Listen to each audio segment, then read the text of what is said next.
Coba. Makanya saya selalu membawa narasi seperti ini, Bu. Orang Kristen yakin bahwa Yesus itu yang tersalib, tergantung di tiang salib. Benar tidak? Mereka meyakini itu. Benar tidak? Coba, di dalam Islam dikatakan bagaimana?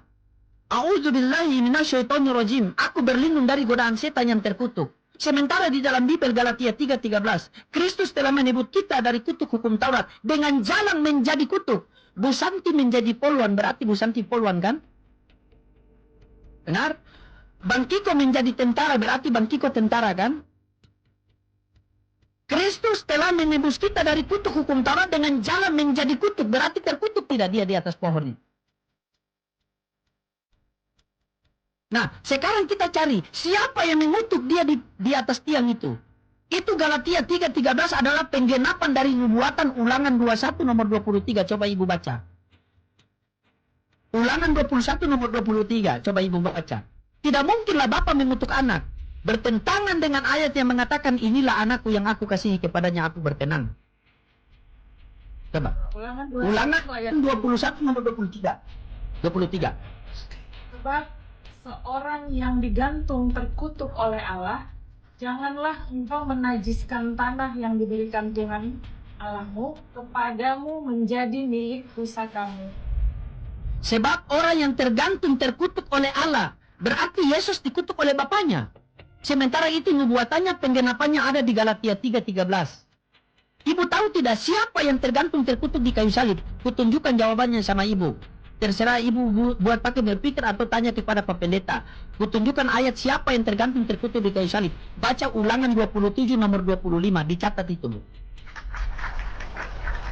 27 ayat 25. Siapa orang yang tergantung di kayu salib? Coba baca.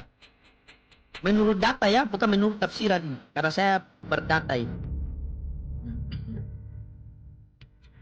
Ulangan 27 ayat 25. Terkutuklah orang yang menerima suap untuk membunuh orang yang tidak bersalah, dan seluruh bangsa itu harus berkata amin. Di situ harus kita kaji dengan pelan-pelan, Bu. Yesus bersalah atau tidak? Yesus tidak bersalah. Ketika Yesus di hadapan Pilatus, maka apa kata Pilatus? Aku tidak menemukan kesalahan kepada dirinya. Di dalam 12 murid Yesus, siapa yang menerima suap untuk membunuh orang yang tidak bersalah, Bu? Yudas. Terkutuklah orang yang menerima suap untuk membunuh orang yang tidak bersalah. Dan seluruh bangsa mengatakan amin. Ketika kita mengatakan Yesus, ketika orang-orang Kristen mengatakan dia telah menebus kita dari kutuk, dia telah menebus kita dari kutuk, amin, amin. Tidak secara langsung kalian mengatakan bahwa itu Yudas. Makanya itu datanglah Al-Quran mengatakan wa ma qataluhu wa ma solabuhu. Dia tidak dibunuh dan dia tidak disalibkan, melainkan dia diserupakan. Kalau di Bible Ibu mau tahu, bisa digantikan. Saya tunjukkan ayatnya, Bu ya. Saya tunjukkan ayatnya. Nanti Ibu berpikir sendiri ya. Ini. Ya. Kalau di dalam Bible itu tertulisnya digantikan. Kalau di Al-Quran diserupakan. Saya tunjukkan dalilnya.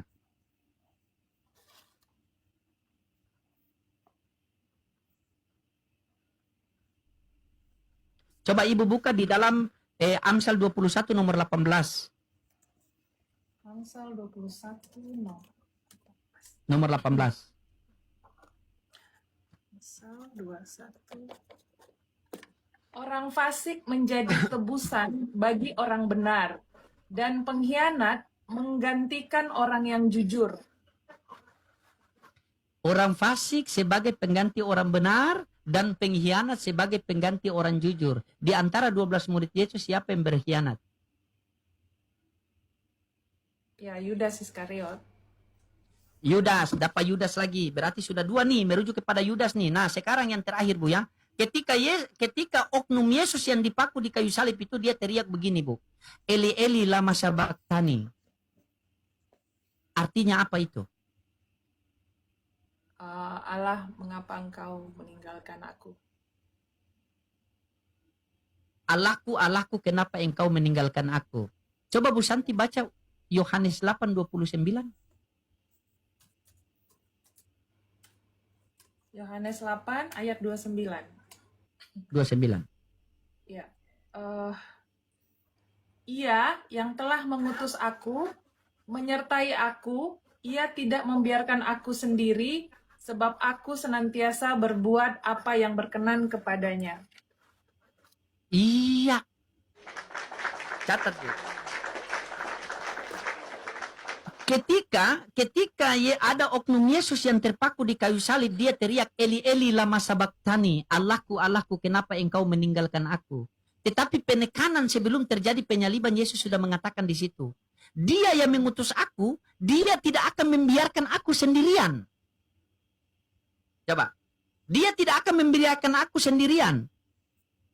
Terus tiba-tiba kenapa, Allahku Allahku kenapa engkau meninggalkan aku. Ibu tahu enggak? Kalau ibu ini kan sudah, Ibu Santi ini sudah pakai akal sehat nih Bu. Coba kita uji akal sehat Bu ya. Dan sangat bertentangan. Saya yakin Ibu Santi pasti akan mengatakan apa yang seperti saya. Coba Ibu baca Ibrani 5 nomor 7 Bu. Ibrani 5 nomor 7.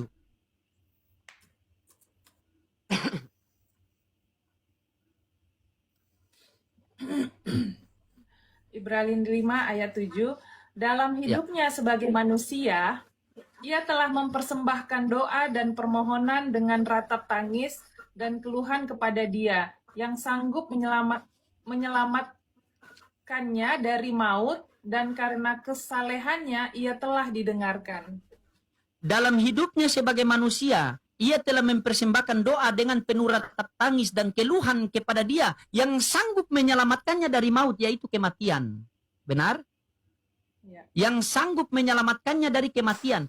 Karena kesalehannya, maka doanya telah didengar. Saya kasih satu analogi buat Ibu ya. Ada satu lorong yang setiap orang melewati lorong itu mati. Setiap orang melewati lorong itu mati. Siapa saja yang melewati lorong itu mati. Satu ketika, Ibu Santi mau melewati lorong itu. Ibu tahu bahwa setiap orang yang melewati lorong itu mati. Sebelum Ibu melewati lorong itu, Ibu mengangkat tangan kepada Tuhan yang Maha Kuasa. Ibu berdoa, ya Tuhan, saya mau melewati lorong ini Tuhan. Tolong selamatkanlah saya dari maut. Tolong selamatkanlah saya dari kematian. Karena kesalehannya Ibu Santi, maka doa Ibu Santi telah didengar. Kira-kira ketika Ibu Santi melewati lorong itu, Ibu Santi mati atau tidak? Tidak. Tidak mati. Dalam hidupnya sebagai manusia, ia telah mempersembahkan doa dengan penuh ratap tangis dan keluhan kepada Dia yang sanggup menyelamatkannya dari maut. Karena kesolehannya, maka doanya telah didengar. Pertanyaannya, dia mati atau tidak?